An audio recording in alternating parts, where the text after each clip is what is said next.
Hello, this is a test of the seemingly working Watkins Copicat.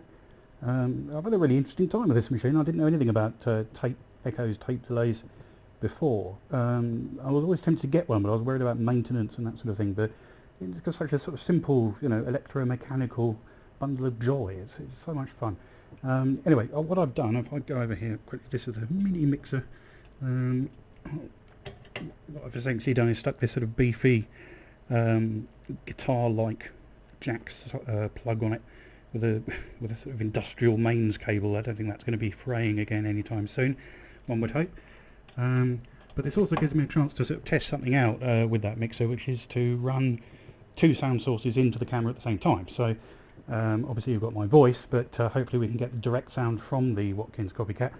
Over here I have an Arturia Microfreak, very nice little thing, the latest edition sort of thing I bought myself. Anyway, it's great fun. And just one thing as well, obviously you provided a tape loop that came with it, and it was perfect when I was testing it. It was really nice.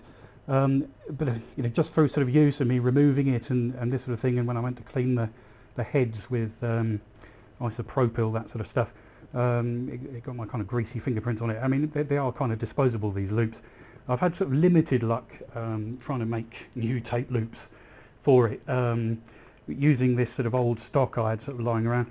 Yeah, it's sort of late 60s. I mean, the world's full of these sort of things where sort of people bought tape recorders in the 60s and just recorded sort of terrible jazz off the radio onto it and then forgot about it and sort of stored it in the shed. So it probably was great tape back in sort of 1969, but it's not great now. But it works for the purposes of this demonstration anyway. So there we go. I do have other tapes, but I'm sort of where they've got the oh, it's a mess over there, isn't it? Where they've got the sort of the header strip on it. I don't really want to sort of cut those up yet, but anyway, you get the point. Tape isn't really the prime. It's not coming in the bin. Tape isn't really the prime issue here. Okay, right. Well, let's give it a run. I sort of select a suitably sort of abrupt preset with sort of no delay, no release on it, just so we can hear how it sounds. So, here we go. Okay, that's sort of very okay, well, we can hear it there. There we go. So that's the first of the head. So that's a really abrupt one. So so you get that quite nicely there.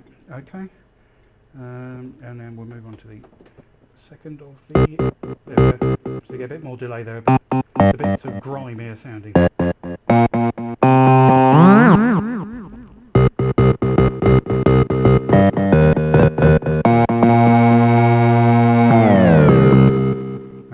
Try the final one, which is I guess the fun one really. It's where the really long delays come in. Yeah, sort of right at the beginning of One of These Days by Pink Floyd sort of delay. But definitely not that sound. And as I said, I do like the fact you can get it sort of feeding back on itself.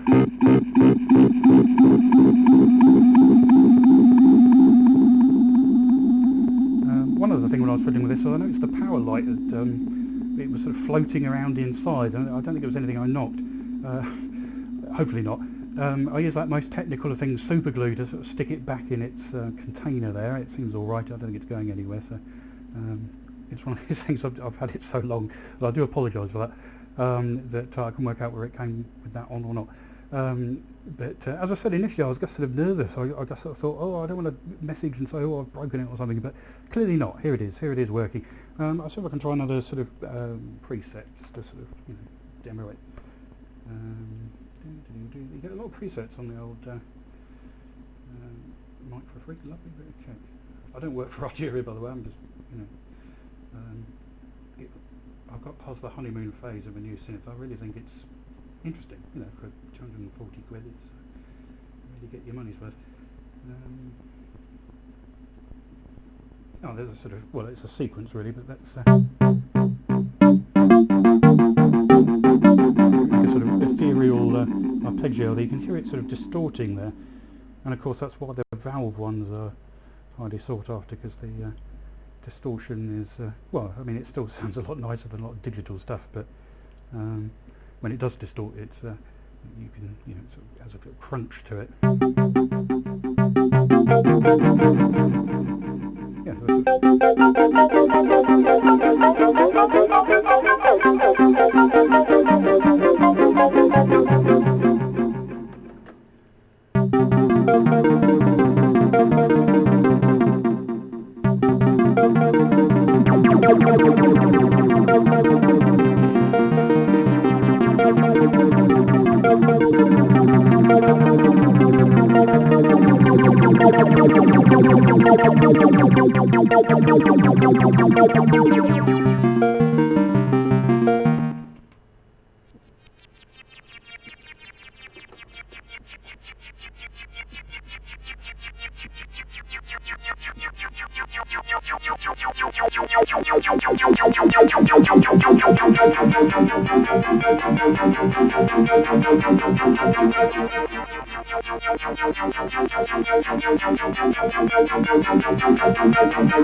Oh, anyway, there you have it.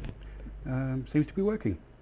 And I said, do excuse the length of time I've had this, but yeah, whenever you want to collect it, let me know. Or due to COVID-19 restrictions, maybe if you choose a designated place and I could leave it and you know, spray it with hand sanitizer or something.